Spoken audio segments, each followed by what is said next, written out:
Trozy was created to be a comprehensive sleep solution, really leveraging the GABA system that we've been talking about. So it has the hanakyle that we were talking about before.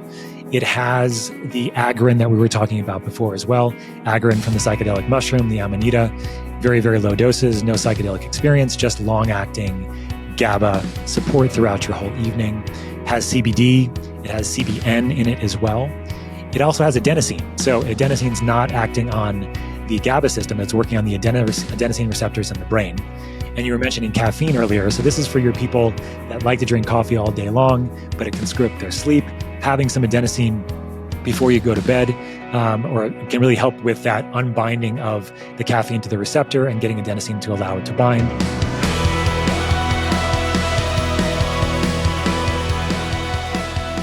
All right, folks. So several years ago, I had this super smart guy write an article for bengreenfieldlife.com about how to biohack your hyperbaric experience. Meaning, like if you do a hyperbaric chamber, how to use things like methylene blue and nitric oxide precursors and all sorts of crazy stuff to accelerate the healing or the recovery that might happen inside one of those chambers.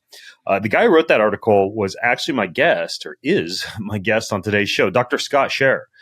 And Scott's interesting because he is a specialist in hyperbaric oxygen therapy, but he also is the founder of Health Optimization Medicine and Practice, which is a nonprofit education company that trains doctors about how to treat the root cause of health. He also has this kind of cool side arm of that called Transcriptions. Transcriptions basically makes these teeny tiny things that you dissolve under your mouth. You may have seen the biohackers who have been accused of having Smurf mouth. That's all blue. Well, that's because one of the things that Scott makes is these little blue, methylene blue troches. But I actually don't want to talk with you that much about methylene blue today, Scott, because you've done that before. We've done that before. We've kicked that horse to death. Exhausted methylene blue. Yeah. Come on. Yeah. Nothing else to talk about. Yeah. So it's a pretty fascinating molecule, but no, it is. It's awesome. I digress. Yeah. So GABA though is what I'm interested in. GABA. I'll say it so you don't have to. Gamma aminobutyric acid. GABA. The reason is not only because you were showing me some of the things you could put in these under the tongue troches to increase the levels of this inhibitory neurotransmitter, but you also, I think it was via an email, were filling me in on a bunch of stuff I didn't even know about GABA. So I kind of stopped you and I was like, dude, let's just do a podcast about this. So all things GABA, which I think everybody should know about this neurotransmitter because it's super important, is the topic of today's show. So Scott, welcome, man. Well, thanks for having me, Ben. It's good to be on with you as you walk and I sit, and you're making me feel jealous that you're walking while I sit, but I think you do that all the time too. Anybody who watches the video version of this podcast knows that I move. As a matter of fact, I recorded a podcast last night about inactivity and about the very small contractions that need to take place, particularly in the calf and soleus, right? To upregulate lipoprotein lipase, which basically burns down triglycerides. So even just like a very slow conversational pace walk, I find for me when I'm podcasting is not only a great way to spark metabolism, but I feel like I think better and I focus better when I'm moving just a little bit while I'm talking to someone. And I almost have this, well, I mean, they've actually looked into this. You see increased levels of brain-derived neurotrophic factor. So there's a little bit of neurogenesis going on and kind of a mental effect of the so-called, walking university, walking, talking chats. I think everybody should do this. Yeah, I agree. I need to get one from my house when I'm not podcasting in my bedroom, maybe. So just imagine all the people in Joe Rogan's podcasting studio walking while smoking marijuana and watching drinking whiskey, UFC. Yeah, it'd be a party. So GABA, man, what is GABA? Describe that to people. Yeah. So you gave us the technical name, the chemical name just now, the gamma aminobutyric acid. And GABA is the neurotransmitter that nobody knows about, but it's probably one of the most important. I mean, we all know about serotonin. We all know about dopamine and norepinephrine. Like these are all the cool neurotransmitters that everybody cares about because that's what you hear about on the news. Everybody's got dopamine problems because they're scrolling on their phones, and everybody's got concentration issues. They can't concentrate on something for more than 2.5 seconds. But GABA is what puts the brakes on neurotransmission. And it actually entails about 20% of the brain's entire neurotransmission. So it's a significant amount of neurotransmission. And what the brakes means is it puts the brakes, or it calms down the firing of your neurons. And it is throughout your whole brain.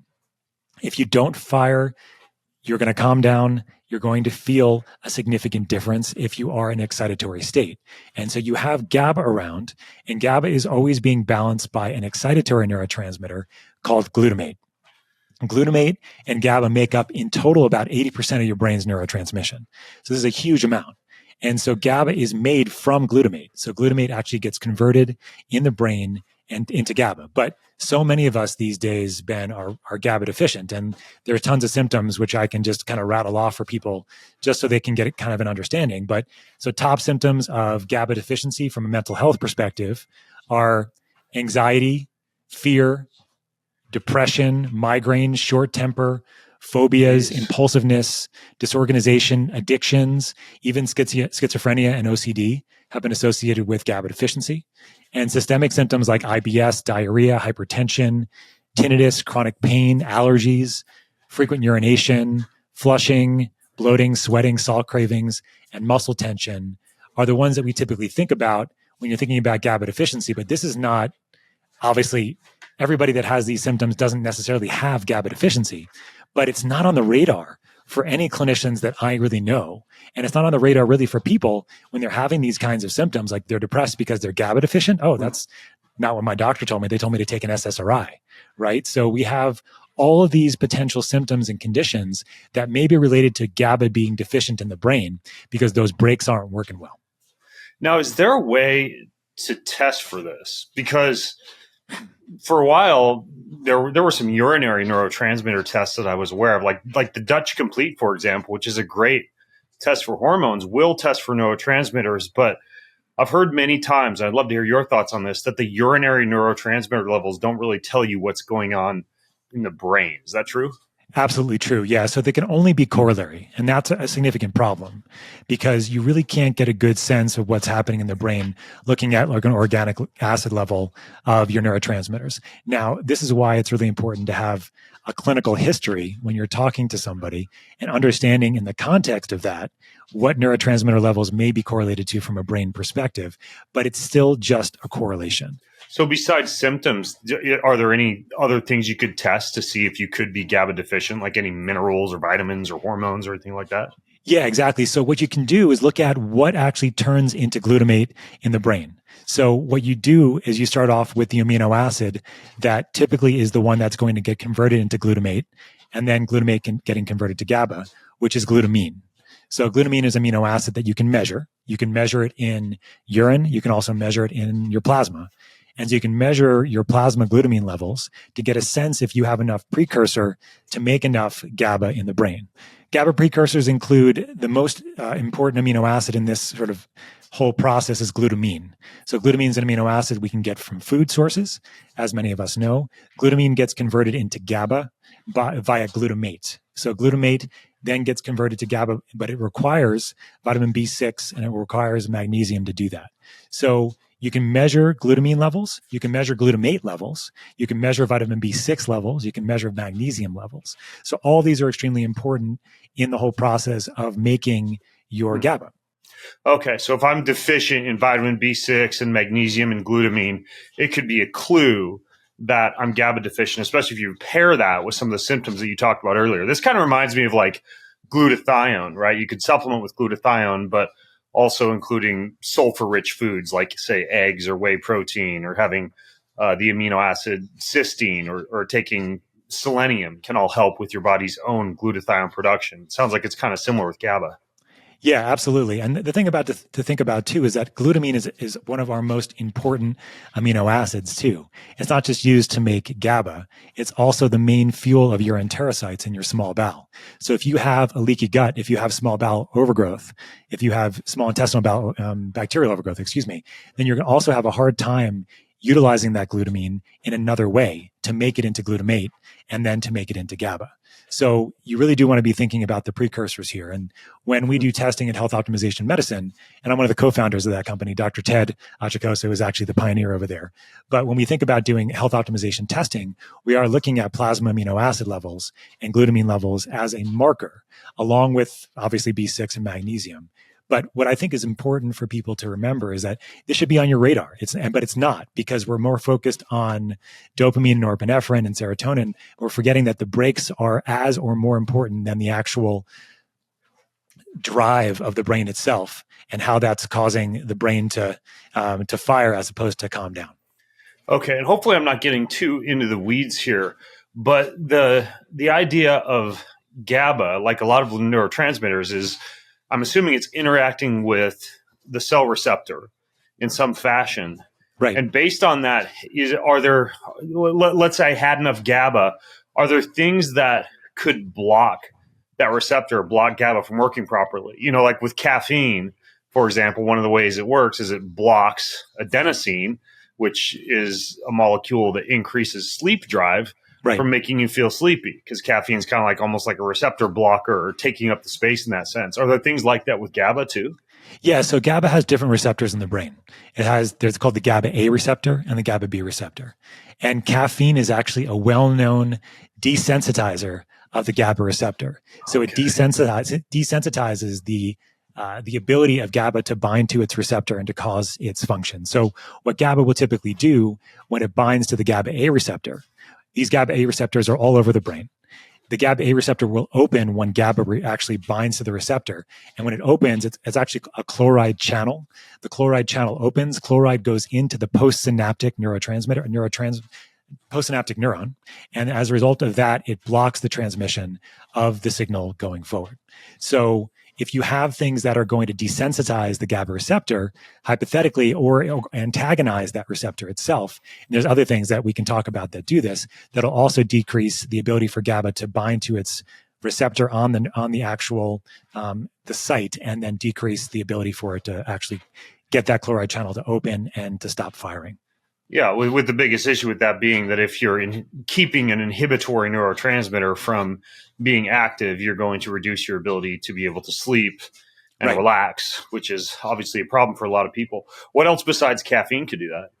Yeah, so all the stimulants can do it, really. So things like yerba mate, guarana, kola nut, they all have the same effect by reducing the sensitivity of the GABA receptor itself. Many people think about L-theanine as something that can enhance GABA, and it actually can do this. But if you take too high of a dose, it actually has a paradoxical effect, and it'll actually block the GABA receptor. Opioids do this too. So pain medications like your morphines and heroines of the world. I don't recommend the heroin, as they used to say in Baltimore where I trained. But so what opioids do is they actually inhibit the release of GABA by binding to the opioid actually will bind to the GABA receptor itself and prevent the release of this chloride channel or the opening of the chloride channel. THC does it too. So people who like to smoke marijuana, THC will actually inhibit GABA release, and this is what sometimes can cause anxiety. So that's important, right? If you're inhibiting GABA, you're inhibiting an inhibitor. So what do you do there? You're actually causing excitatory kinds of symptoms. So that's why people who take or have THC might get anxious as a result of that, because you're inhibiting the GABA receptor. And then, of course, you have other things that are also going to downregulate the GABA receptor over long periods of time. This is kind of more nuanced, but this makes sense. So if you're drinking alcohol all the time, so alcohol is something that binds very tightly to the GABA receptor. It's going to decrease the number of receptors that you have. Okay. So it's going to downregulate the number of GABA receptors that you have available. And anxiety drugs will do this the same way. Sleep drugs will do the same thing. If you're having a lot of these things that bind tightly to these receptors and actually enhance it, you're going to have a downregulatory effect to the GABA receptor itself. And that's going to cause major issues, especially if you stop these things cold turkey. As you know, if you stop benzos or alcohol cold turkey, you can die from the inhibiting the inhibitor. You don't have enough of these GABA receptors, and all of a sudden you get all this excitatory glutamate, because remember, glutamate and GABA are always in balance with each other. So if you have this imbalance of glutamate, you're going to get this excitatory type of scenario. You get high blood pressure, you'll get labile blood pressure, you get hallucinations. These are the things that are happening when you have too much glutamate around when alcohol withdrawal is happening. One of the arguments that people make for mitigating nighttime alcohol consumption is that it causes you to, I don't know if it contains GABA or if it causes your body to make more GABA, but that wears off later on in the wee hours of the morning, like 1 or 2 a.m., and results in impaired sleep the rest of the night. Is there something to that theory? Yeah. So what you're really talking about is there's different ways to bind to the GABA receptor. And this is the weeds for the people who like this kind of thing. You have something called orthosteric ligands of the GABA receptor, or you have allosteric modulators of the GABA receptor. So orthosteric ligands are things that bind directly to the GABA receptor, or the GABA binding site on the receptor. And you have allosteric modulators, which are things that bind outside of that site to the GABA receptor that modulate GABA release. Either they inhibit it, or they are what are called positive allosteric modulators that actually bind to the receptor and enhance GABA function. So alcohol is a positive allosteric modulator of the GABA receptor.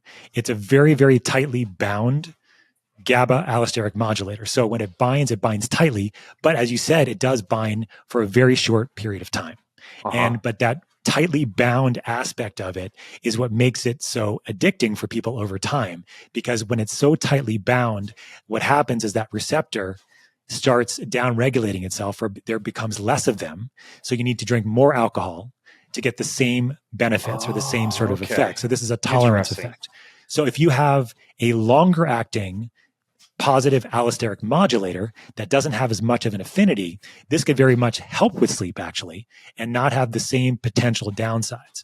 But those are more natural things. These are not things that you're going to get in a prescription, but these are things that I've been very interested in, is how you can modulate the GABA system, because GABA is really, really important for sleep too. You need GABA around to help maintain your sleep. When you're in your REM sleep, when you're getting your dreams of being chased by a lion, you don't wake up because there's GABA around, and serotonin too, but they're both really important to maintain sleep as well. Now, what you've just said kind of makes sense as to why a lot of people who will use marijuana or THC prior to sleep have impaired dreaming cycles, because they're not getting into those REM phases, and probably also inhibiting GABA production, resulting in less memory consolidation and emotional processing during sleep. That's why I'm not a huge fan of, I'm okay with CBD. I think that's actually pretty good for sleep. It is. And nice for the anti-inflammatory effects, but not so much THC. Right. CBD and CBG, which are both fantastic cannabinoids that are non-psychoactive, they both modulate the endocannabinoid system in the brain, but they also modulate the GABA system. They're positive allosteric modulators of the GABA receptor. THC, as I mentioned earlier, has a negative effect. It has a negative allosteric modulating effect. So it's actually inhibiting the inhibitor, which is GABA, of course, so causing more anxiety. Now, some people will get a beneficial effect initially if they're having a hard time sleeping. THC can help a little bit, but it does break the architecture of your sleep. Just like your Z drugs, like your Ambiens, Lunestas of the world, your benzos of the world too, they all break your sleep cycles, and they can help you in a pinch if you're really having a hard time. But in the end, they do have significant detriments on your REM sleep, as you mentioned, for THC, your deep sleep for your benzos. And we know that those are kind of a big deal when it comes to longevity and health span. So at all times, I'm really trying to get my patients off of those drugs and wean them onto natural equivalents. But of course, looking at their underlying foundational biology. Are they B6 or magnesium deficient? Should we use those at night to help them sleep? Should we think about their glutamine sources? Do they have a leaky gut? If they have a leaky gut, do we need to seal that up and truly optimize their gut function so that they can actually utilize the sources of glutamine and glutamate in their diet and utilize them and transition them or convert them over to GABA, as we were talking about before? Now, painkillers like opioids could also inhibit your GABA production or affect those receptors deleteriously. What about something like kratom? A lot of people use kratom. Have you ever looked into that, how that could impact GABA? Yeah, so it's not clear because it hasn't been studied at this point, but if there's any opioid receptor antagonism or agonism in this case. So the mu opioid receptor, there's a number of different types of opioid receptors. And I believe some of the kratom do affect the mu opioid receptor. If that's the case, it's going to have the same effect as something like morphine and heroin. So it is something to be aware of. It probably is strain specific. And I don't have enough data as far as which ones specifically that the kratoms are focused probably on. Because I forget if it's red or green or white, but some are better for sleep and some aren't. But I know a lot of people use that, and that's interesting to know that it affects GABA. So in terms of the deficiency of GABA, that makes sense. And I want to ask you about ways that we could increase GABA. But before I do, I think this might be important so that people don't take too much. Could you have such a thing as a GABA excess? Let's say if people are hearing you and me talk and they're rushing out to get a GABA supplement or more glutamine and some of these precursors, could you have too much GABA? Yeah, it's a good question. I mean, what we're really seeing in clinical practice is a GABA deficiency, right? And we talked about a lot of the reasons. I forgot to mention some mineral deficiencies can do it too. Like if you're low in copper, for example, you're also going to be potentially not able to bind GABA to that receptor. Also, if you're stressed all the time, if you have sympathetic overload and cortisol all the time flying around, you're also going to be GABA deficient as well. Infections will prevent the conversion from glutamate to GABA. So most of the time, Ben, what we're seeing is people that are GABA deficient. Now, GABA excess is usually pretty obvious. It's in people that are really tired. And it's usually people that are taking GABA exogenously because the system is so well regulated between glutamate and GABA, because what happens if you have too much GABA around is that you get tired, you get fatigued, you feel like you have brain fog, you feel like you have imbalance, your blood pressure will go down. So it's very uncommon to see that happen without exogenous sources is what it comes down to. You don't see it in clinical practice. But what I can say in people that take GABA and then they say they can't wake up for 2 days, that often means that they don't need any extra. That if they took it and they didn't feel like they could wake up the next day because they were so fatigued, that often is because they have already a pretty well-balanced system. Or it can mean they have a leaky brain and they're taking supplements that are getting across the blood-brain barrier, like taking GABA supplements, for example. Like if you take GABA by itself, GABA itself is such a big molecule that it doesn't get across the blood-brain barrier unless you have a leaky brain or you take a lot of GABA. And people get scared about a leaky brain, but all that really means is that the blood-brain barrier is not doing its job keeping things out. And that usually means you have a leaky gut as well. I know a doctor in Seattle who makes a transdermal GABA cream. I think it's called Somnium. What about transdermally? Do you think that if you're applying it like to the temples or to the neck that you could mitigate the blood-brain barrier issues? I mean, I think possibly. I think there's also some liposomal derivatives. I know Quicksilver makes one, for example, that's pretty good. And I talked to Chris about this at detail, Chris Shade. And so I do think that with liposomal delivery, maybe transdermal, these are other options. But, what we did as a company was thinking about actually working on those allosteric sites for the most part, because those allosteric sites are really easy to reach overall. And there's good plants and good supplements that we can use to do that. And there's actually a fantastic mushroom derivative called agarin. And agarin is from the Amanita muscaria mushroom. You probably know that mushroom. Isn't that like the Mario mushroom? Yeah, it's the Mario mushroom. It's the red mushroom and white one from Santa Claus mythology, the one that causes psychedelic journeys. But, and this is the thing. So there's two major components of the Amanita muscaria mushroom. There's one called ibotenic acid. Ibotenic acid is neurotoxic. That's what causes the tripping experience. You drink your shaman's urine from the reindeer who ate the mushroom. Yeah, I read that book. My friend Taro of Forcing Back Mushrooms wrote the book Santa on Shrooms. And look, since my father is Christian Orthodox and Saint Nicholas is actually one of the revered saints in that religion, I've taken a deep dive into some of what I would argue to be the truer history of Saint Nicholas. I don't think he was necessarily a mushroom enthusiast, but regardless, it's an interesting story. But back to the Amanita. So there's different forms of the Amanita. Well, there's two different major compounds. The one is the ibotenic acid, and the other one is called agarin. And agrin is a positive, it's an orthosteric ligand of the GABA receptor, meaning it actually binds to the GABA receptor just like GABA. It gets across the blood-brain barrier, and it is long-acting. The half-life of agrin is about 6 hours. So it's a fantastic compound for sleep. And we are the only company using it in a product for sleep out there right now because it's very difficult to find and very difficult to make. I'm assuming it's legal. Yes, it's legal. Yeah. So Amanita actually is a legal mushroom in every state in the United States, except for Louisiana. So you can purchase it. But the problem is if you buy Amanita online or at a store, you're going to have the ibotenic acid in there too. And that is going to cause some neurotoxicity. So we took the agrin out of there, and it's a fantastic orthosteric ligand of the GABA receptor. It's long acting. You can use very, very low doses of it, like a half a milligram, and you don't get a psychedelic experience from it. You just get long acting GABA support that the whole evening. And there are other compounds like this. So kava, kava is a positive allosteric modulator of the GABA receptor. Kind of like legal Hawaiian weed. Yes. So that's why there's kava bars. Kava bars are like you go and you feel like you've had a couple of drinks of alcohol, but kava doesn't have the same addictive potential or the same tolerance or withdrawal potential. Kava is a natural plant. It's a positive allosteric modulator of the GABA receptor. It works on an entourage effect with multiple forms of something called cavalactones, which are the active ingredient of the kava plant, So you have kava, which is great. You probably heard of magnolia bark or hanakayal before. Yeah, isn't that like the Chinese traditional medicine treatment for insomnia, hanakayal? Yep, it is. It's been around for a long time. And hanakayal is one of the active ingredients of magnolia bark. And this works at the benzodiazepine site of the GABA receptor, but it doesn't bind as tightly again. So it doesn't have the same tolerance, withdrawal, or dependence issues as something like a benzodiazepine would. And so you have hanakayal, which is another one of these.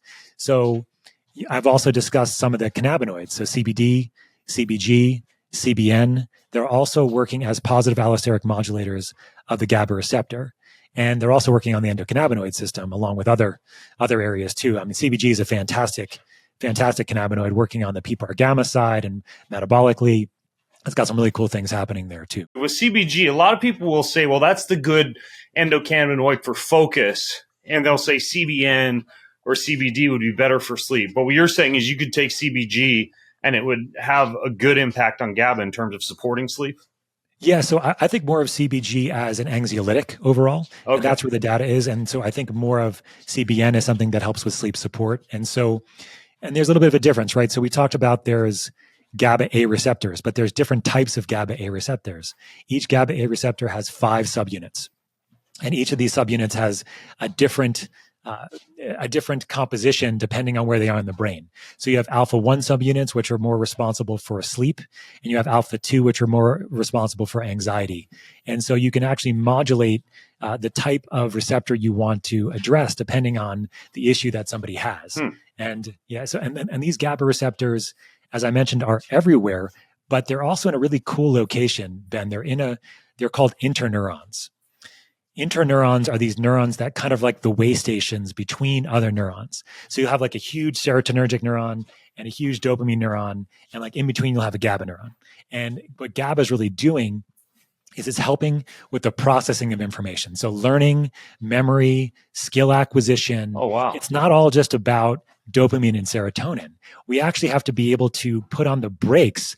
I mean, you know this as well as I do, Ben. It's like how much information could we potentially be processing in any one moment in any given time? We have so much coming at us. So what is preventing us from doing all that processing? It's actually the GABA interneurons that are actually modulating all this. So it's really cool that we have amazing abilities to do actually some modulation with some of these compounds, but also looking at our foundational biology and making sure that we're foundationally optimized so that we can do this when we need to.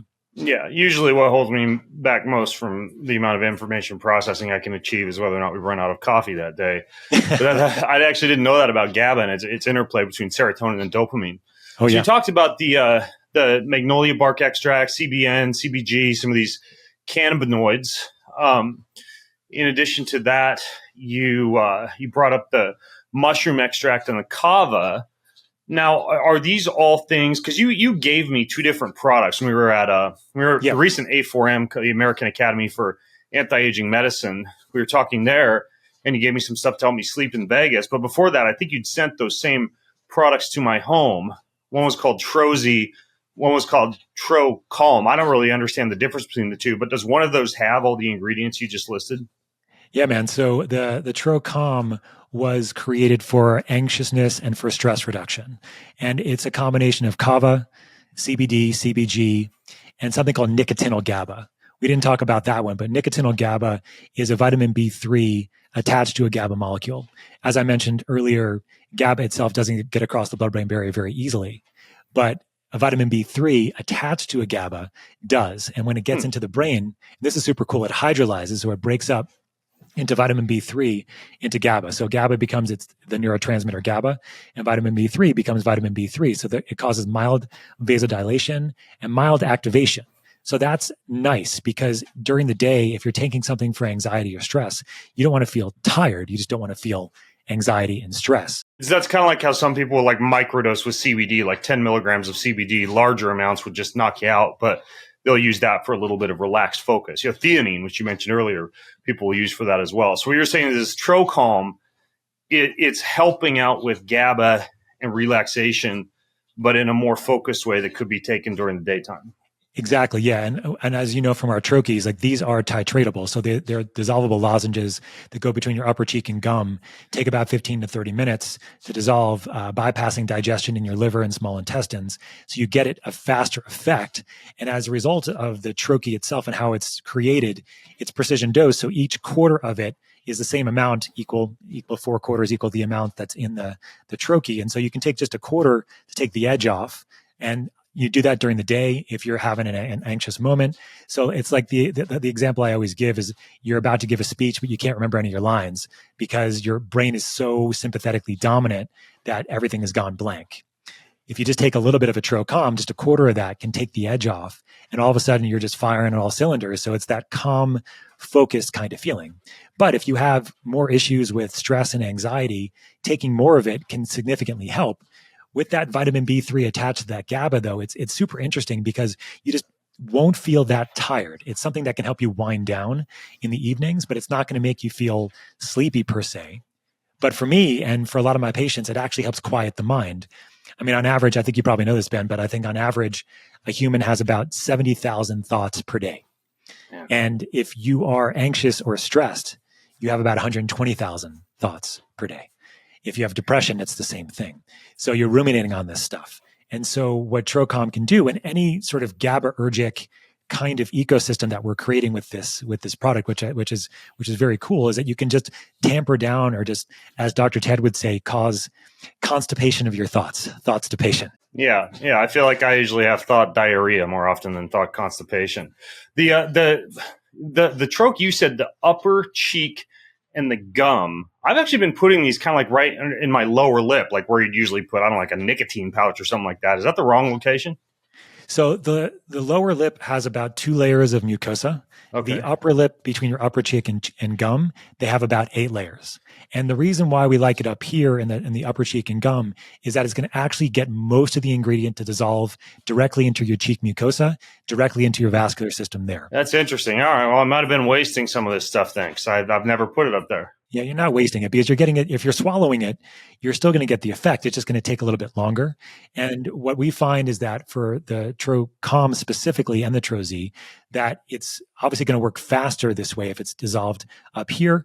And also, you don't have to worry about degradation of any of your ingredients because you don't have any issue with digestion. Typically with things going through your liver, you're going to get some bioavailability that gets downregulated or gets decreased as a result. But you don't get that with dissolving in your mouth. All right. Well, I know there's at least 1.5 listeners thinking this, so I'm going to ask it. What if you just shove one up your butt for like a rectal delivery? So suppositories are great for mucosal absorption. There's no doubt about it.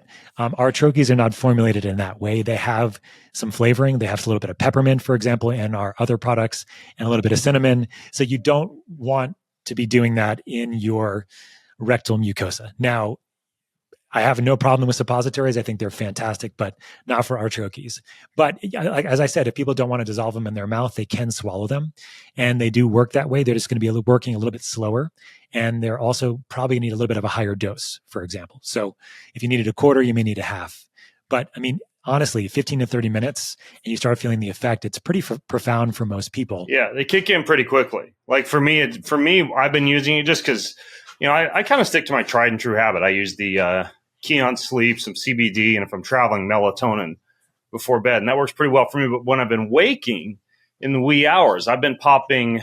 Actually, I've got the little, I cut the little squares in half. I do half of the Trozy and half of the Trocalm. And that seems to just kind of like get me back to sleep pretty quickly. It just kind of dissolves in the mouth. And, the only issue with it is, of course, I have to take my mouth tape off, Scott, and apply a new piece of mouth tape. Gosh darn it.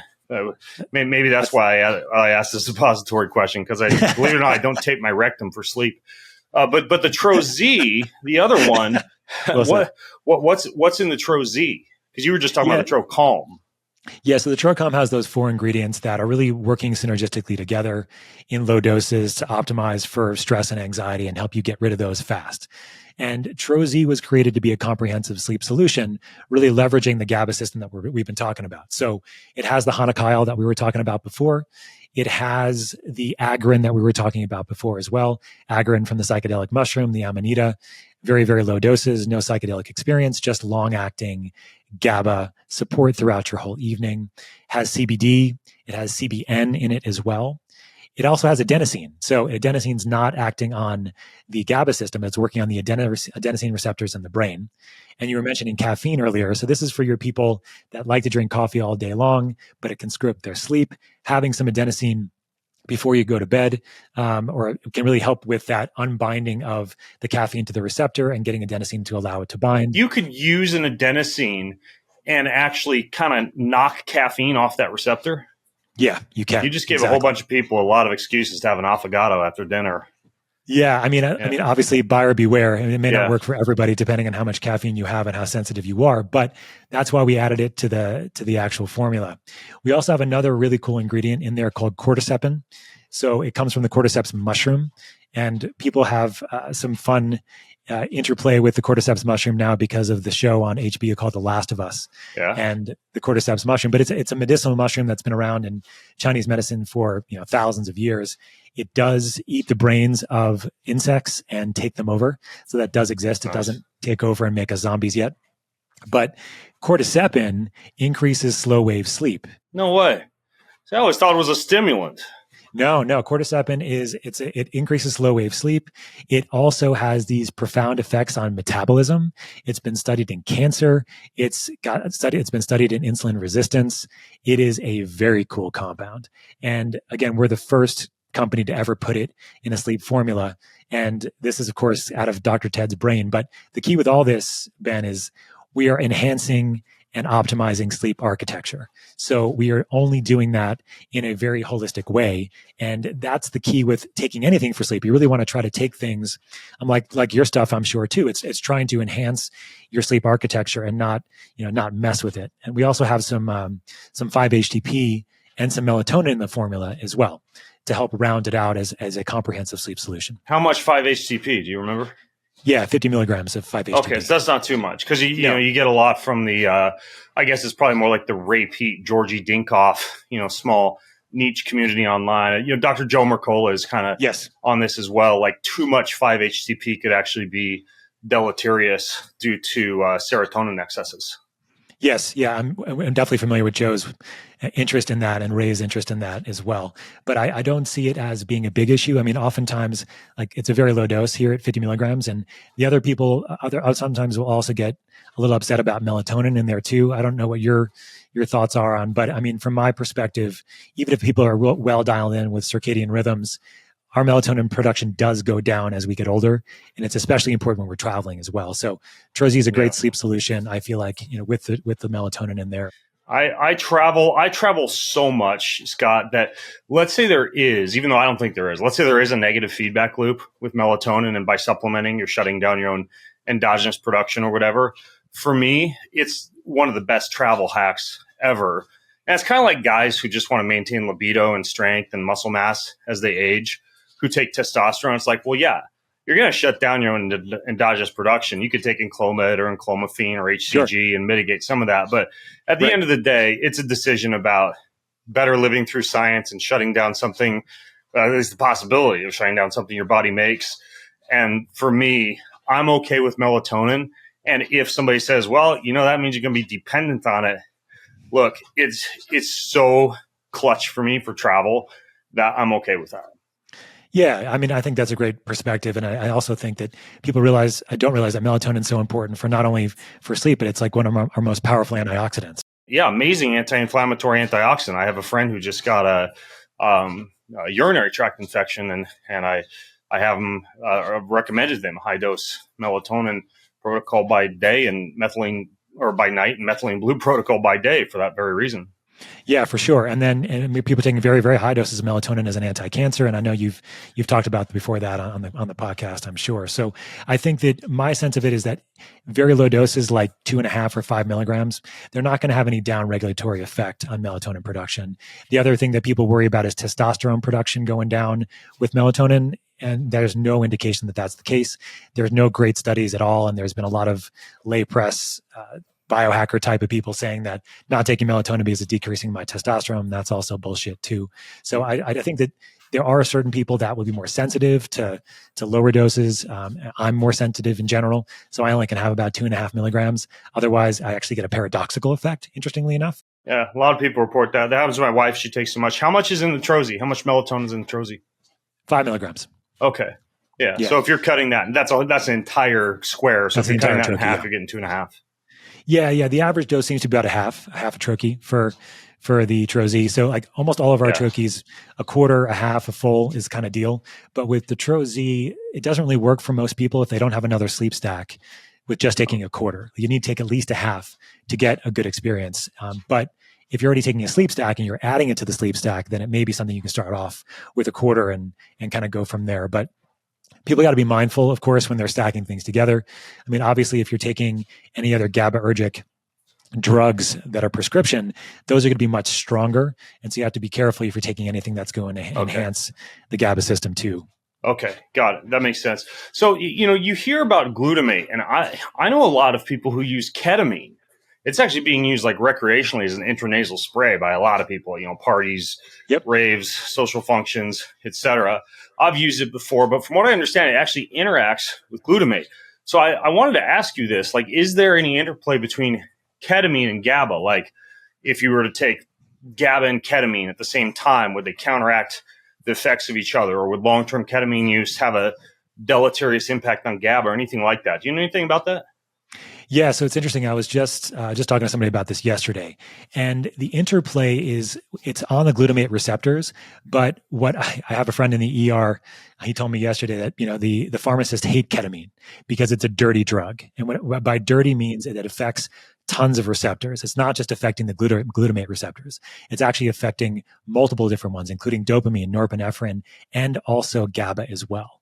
So as a result of that, I mean, ketamine is a great drug. It's got some great therapeutic potential, and it's saved a lot of lives. And we should be using it in ERs instead of giving people Haldol and Ativan and shit, and giving them ketamine and getting them psychiatry. There's a big push for that, actually. But certainly we know that when there's more glutamate around, you're going to make more GABA, and all because of that conversion factor, right? The B6, the magnesium converting glutamate to GABA. So we know that's happening. Okay. So, but if you're using something like ketamine all the time, you are going to start depleting everything. You're going to start depleting GABA as well. And you're going to start depleting glutamate, and then you're going to be downregulating your receptors. So there seems to be a bit of a balance, as far as I can tell. When you actually are affecting these NMDA receptors, you're actually also affecting the GABA receptors as well. It hasn't been well described, but because you don't see people getting totally excitable. I mean, most people that take ketamine will actually have more of a calming dissociative effect, right? They don't have this sort of what you would imagine would be a glutamate overactivity, which would potentially present as excitability. It could present maybe as significantly as seizures, but that doesn't happen. So it's obviously affecting the GABA receptors in other locations too. So I think we don't know, but certainly, I mean, ketamine as a recreational drug is a little bit scary.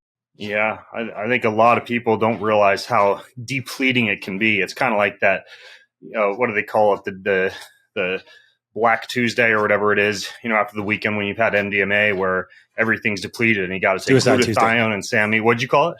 Suicide Tuesday. Yeah, Suicide Tuesday. And Yeah. I would imagine a lot of people are using ketamine recreationally, maybe having those issues, not even know that they've got depleted amino acids and depleted neurotransmitters, and probably need to replace some building blocks and modulate dosage. Because I think it's, I mean, I can't swing a dead cat by the tail without hitting at least, 3 or 4 well-known, biohackers, health influencers, people in the industry who are like dependent on ketamine because they've talked to me about it. Yeah, no, I'm not surprised. And I mean, I think the best description or the best experience for people to think about glutamate overdose is when you go to a Chinese restaurant and happen to have monosodium glutamate in your food. It's sweet, right? And then all of a sudden you start getting headaches and you feel irritable and you can't sleep. That is glutamate overload. That is your brain not being able to convert that glutamate over to GABA fast enough. This could be hereditary to some degree, or it could be just something that you don't have the cofactors to be able to do it. That's more common, your vitamin B6 and magnesium. And so you're going to get headaches. So if I go to a Chinese restaurant with my father, he's going to have headaches if we have MSG. I don't typically get them, but it can cause that excitability kind of thing. So if something's pure glutamate, it should cause something like that, as opposed to something with ketamine, which is more of, like I said, a dirty drug. And I don't mean that in a bad way. I just mean it's dirty in the sense it's affecting lots of receptors, or promiscuous. That's the other word we like to use for these kinds of drugs. Maybe that's nicer. Yeah, that makes sense. You hear about like sauna use, for example, or even exercise as ways to increase some feel-good neurotransmitters like dopamine, epinephrine, and the like. Are there lifestyle factors or even so-called biohacks? I mean, you talk a lot about the hyperbaric chamber, for example, but certain technologies or activities people can engage in that would support healthy GABA production? Yeah, for sure. I mean, I think the biggest one is that we know that stress significantly depletes GABA. So doing things that are not stressful are going to have a relationship with increasing GABA production over time. So meditation, there's been studies on meditation, yoga, and breath work increasing GABA production. Makes sense. The more parasympathetic you are, the more relaxed you are, the more you're going to replete your GABA levels overall. And also, actually, interestingly, although this may be paradoxical to think about, but exercise does the same thing. So exercise increases your balance between your glutamate and your GABA production. So you're actually going to have more GABA production in various areas in the brain as a result of having doing exercise overall. So exercise is going to do it. Meditation is going to do it. And then, of course, we talked about optimizing your diet, right? So optimizing your diet for glutamine-rich foods. Glutamate foods are okay too. These are fermented foods typically. And I can run a list if you guys want, but we can talk about those types of foods and also your minerals, your magnesium, your copper, your zinc. All these are really important to build up the ability for you to be able to make glutamine, or to get glutamine in the body, convert it to glutamate, convert glutamate to GABA. What are the 3 foods that are the highest in glutamine, if we just want to pick 3? So a couple ones that are good. So steak, everybody likes steak.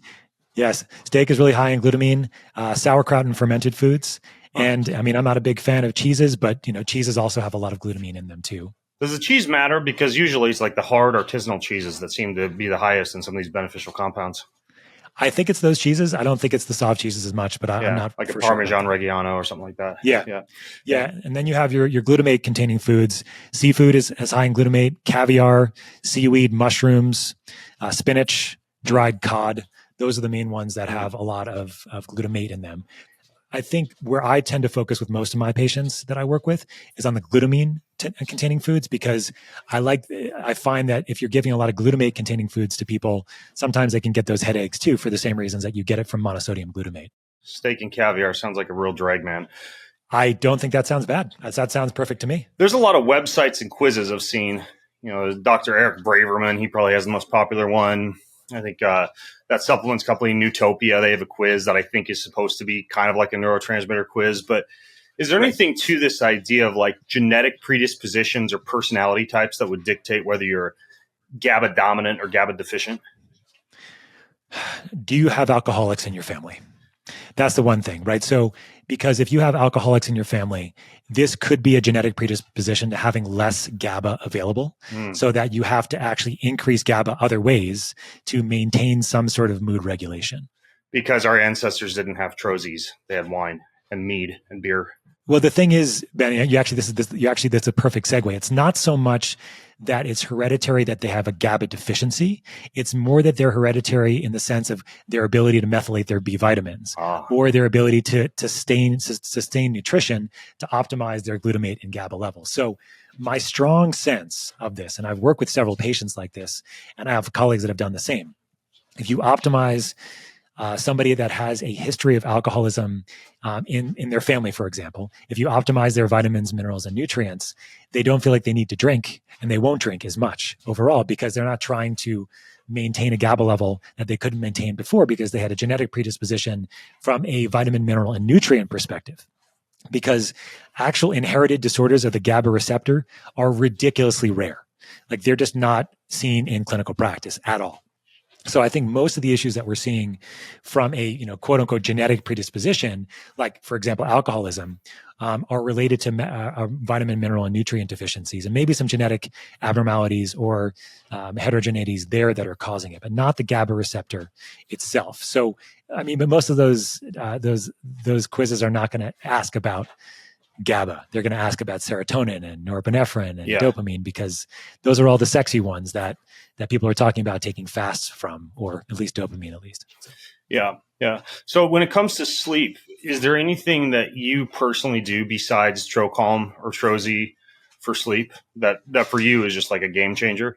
And this is kind of relevant to me right now because I'm working on a new book, and there's a big chapter on it with a whole bunch of like updated sleep hacks. So sweet. I'm kind of like behind the scenes asking some of my guests what their personal sleep hacks are.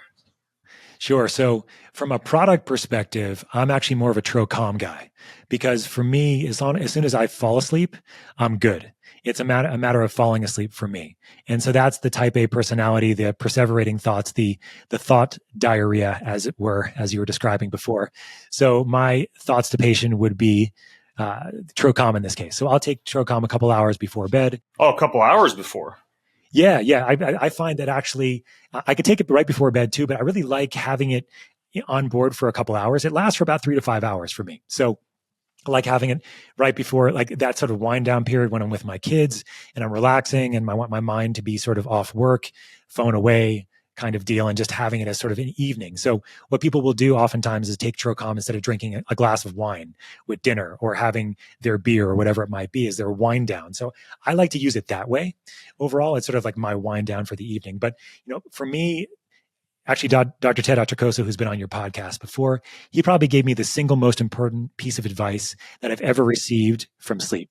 He calls it his sleep anchoring technique. And what this means is it basically changes the perspective on the importance of sleep. Instead of saying that your day starts when you wake up, say to yourself, your day starts when you go to bed. Your day see, I've always heard it like your night starts when you wake up with ample light exposure, but this is interesting. Keep going. Yeah. So the idea here is that if you consider going to sleep as the start of your day, not the end of your day, then you're going to treat it with more respect and with more care, and take care and protect it on a day-to-day basis whenever you can, because your day starts when you go to bed, not when you wake up. Now, of course, when you wake up, you have your morning routine, you have your sunlight exposure, you have your grounding, anything else that you do. But if you just focus on that, but you forgot about the other 8 hours you just went to bed, it's not going to help as much, right? As you know. So if you think about your day starts when you go to bed as opposed to when you wake up, that's the frame shift that helped me. I mean, I'm a doctor, right? I had in medical school, my friends and I wore shirts that said sleep is for quitters. Okay.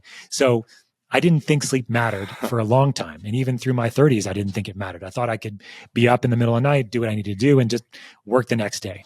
But no, I mean, like many people, I crashed and burned. And when I turned 40, it's not going to happen anymore, right? So most of us can get away with it for a period of time. Yeah. So that's the first thing. And that's the major thing for what I tell my patients. That's what we tell people at Transcriptions. Because again, we have great formulas here that can help you with anxiety. They can help you with stress. They can help you with sleep.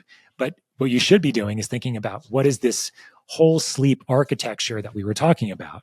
So you asked about my personal thing. So I can give you my personal if you'd like. Yeah. So for me, what I'll typically do is an infrared sauna. I have an infrared sauna in my house. It's when I found out that I was going to have 4 kids, we thought we were going to have 3, and somehow we ended up having 4. Wait, quadruplets? No. I have 3 kids. I had 3 daughters, and then my 4th was a surprise. Okay. I understand. Yes. And so my oldest is 13, my youngest is 6 now, and I have 3 girls, and my youngest is a boy. But when I found out that we were going to have a 4th kid, I was like, a very small house living in Northern California at the time. So I bought myself an infrared sauna, and it's been, I think, one of the best purchases that I've ever made by far. So I'm in there most nights. I spend about 30 minutes in there. Typically we do some reading, some meditation, some relaxation exercises of some sort during that time. And then after the sauna, I'll typically take like a temperate shower. So not too hot, not too cold. We'll do my sleep stack of supplements, typically some magnesium, some glycine, sometimes Trozy when I'm traveling, but I don't take Trozy unless I'm traveling typically. Okay. Because I don't need it. And then I have what I call my Pavlov's dog routine. And Pavlov's dog is, for those who don't know, this is an experiment done where they would ring a bell and give food to a dog, and the dog would salivate, and the dog would eat, and then eventually take away the food, just ring the bell, the dog would salivate. So the idea for me, for my sleep routine, is do the exact same thing for the last 10 to 15 minutes every night. And that's sleep. It's basically going to the bathroom, brushing my teeth, stretching, and getting into bed with my eye mask on, having a sound machine on, doing gratitude, and then just done, bed. That's awesome. I love the Pavlov's. I'm the same way, to the extent to where I try to choose things for the Pavlov's dog routine that I can replicate when traveling. So if it's lavender essential oil, I don't use an oil diffuser anymore, right? Like I just sprinkle it on the pillow because I can do that same thing when I travel. You know, the sleep mask, easy. The red light headlamp that I used to get around the room at night, or the red lights, that's easy to bring to the hotel room. Putting the pillow underneath the back of my knees and breathing for about 5 minutes with 4 in, 8 out before rolling over into a side sleeping position. Like I can replicate that in the hotel. So I try to not be dependent on any large, bulky sleep technologies that if I'm on the road traveling, again, because I travel so much, I'm going to feel like I'm not getting my adequate sleep routine that I can replicate, because I can't exactly call down to the front desk and ask them to bring me, I don't know, like a bed jet air conditioning unit or a chili pad for sleep. So, I try not to be dependent on that stuff. I'm totally with you. So I have my long routine, which is when I'm home, and then I have my short routine when I'm traveling. I mean, this is something you've dialed in so much because of how much you travel, but it's just certain techniques or certain things that I will do that just trigger my brain to know that this is time to get to sleep. And I think the biggest part for me actually is taking those 30 seconds or a minute when I'm in bed and just doing a full body scan, doing a small gratitude practice, and just being comfortable and grateful for the day and setting intentions for the next day too. Right. So it's really important for me. So nothing fancy there really. But I like the fancy tools as well when I have them, of course. So. Yeah. The body scans are pretty incredible. The so-called yoga nidra or non-sleep deep rest protocols. There's not many voices that I don't find kind of grinding for those, but there's one lady on YouTube, and I've got YouTube Premium, which I think is the ultimate life hack. Just you can download tons of stuff, view it online, ad free. They still don't have the ability to take your downloaded videos and make playlists out of them, which I think they need to add. At least that can be used in offline mode. So tip to anyone who works at YouTube, make playlists downloadable and available offline. But anyways, this lady, Allie Boothroyd, I think is her channel.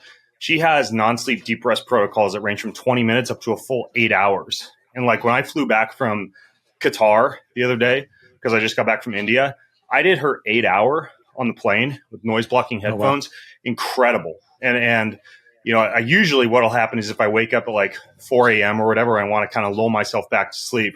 I, of course, pop a Trocalm, Scott, but I'll lay back and do her. It's like the 2 hour one, right? If I want to lay in bed until 6 or so. And it's incredible. Like you aren't actually sleeping.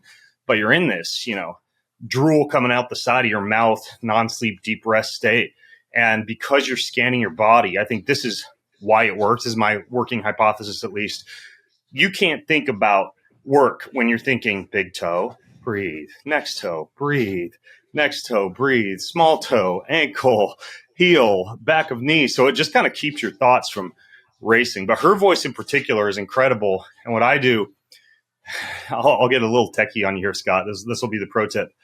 There's another app called Sleep Stream, and it plays white noise, that blocks out a lot of ambient noise. And a lot of times these yoga nidra sessions, there's long periods of just silence in between what the person says is the next cue. So if the kids are up and awake, getting ready for the day, and I'm not ready to get up yet, or the dogs are barking, or the rooster is crowing, which usually starts about 4:30, this Sleep Stream app, I can play it simultaneous to the yoga nidra in just like my cheapo headphones, and it'll block out ambient noise while I'm still able to hear the yoga nidra voice. So that's what I'll do if I just need to use some kind of like a sound to lull me to sleep. I still like that. There's an app called the New Calm that's also really good. But for yoga nidra, like combining something like Ali's yoga nidra tracks with the Sleep Stream app, it's incredible. Do you have like one headphone going in one ear? How does that work? Is it also both being piped in your ears at the same time? I have the sleep phones. They're like the soft. They're only like $20, I think, on Amazon. Yeah, but they're good for side sleepers if I tend to roll on my side. And if I happen to have forgotten to get those out before bed, I'll literally just use my old school Apple white wired headphones and put those in. But it layers over, right? So the sleep space white noise layers over the yoga nidra, so it's not coming through two separate speakers. Both those tracks are coming through both headphones into both ears. Cool. You're doing like a real time mix, man. That's cool. I dig it. Yeah. I'll use the old Apple old school headphones when I travel too for the white noise. I find that helps a lot. Yeah. And I have a free app that I use for the white noise piece of things too. The other hack for this, and this is something I learned from Luke's story. Like those underwater swim headphones they use bone vibration to transmit sound. You can have in your regular headphones, and then in your underwater MP3 player that you're using on dry land, you can pump out what Luke told me is he'll play Joe Dispenza meditation tracks while playing New Calm, and he'll play the New Calm through his regular headphones and play the Joe Dispenza meditation tracks through his bone vibrating headphones, if you want to call them that. And that's another way to layer. So all sorts of different ways to sleep if you, like many other people, can't turn the brain off at night, or at least stop up the brain diarrhea. I love that. Yeah, I've used Newcom before. I like it. And I'm a big fan of Sam Harris's Waking Up app as well.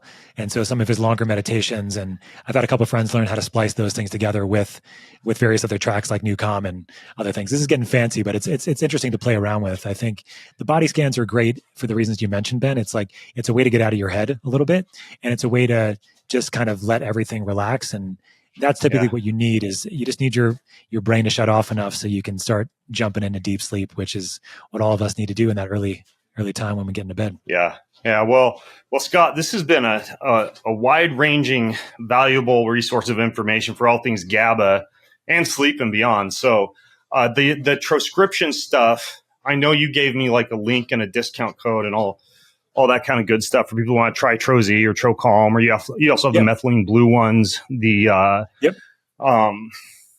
the what's it called, the canatine. Yep, blue canatine. Yeah, blue canatine. So I'm going to put all the show notes for everybody listening at bengreenfieldlife.com/GABA podcast, GABA podcast. I'll include some links and discount codes to Dr. Scott's stuff. I'll link to the very interesting article he also wrote on hyperbaric therapy, because if you have a hyperbaric chamber, I think it'd be incredible for you to learn some of the ways that Scott upgrades those. So, Scott, thank you so much, man, for coming on and sharing all this stuff with us, and for sending me this Trocalm and Trozy. I really like it. My pleasure, man. It's my pleasure to be with you today. And yeah, your code's easy for people. It's just code BEN, BEN, at checkout for 10% off your order. It's easy. And I really appreciate the opportunity to speak about the forgotten neurotransmitter. And I hope that people listening here learned a little bit about GABA. And as I wrote an article, there's a bunch of articles on our website on transcriptions on GABA as well as our other products. Cool. All right. Well, I'll link to all that. Check it out. Awesome.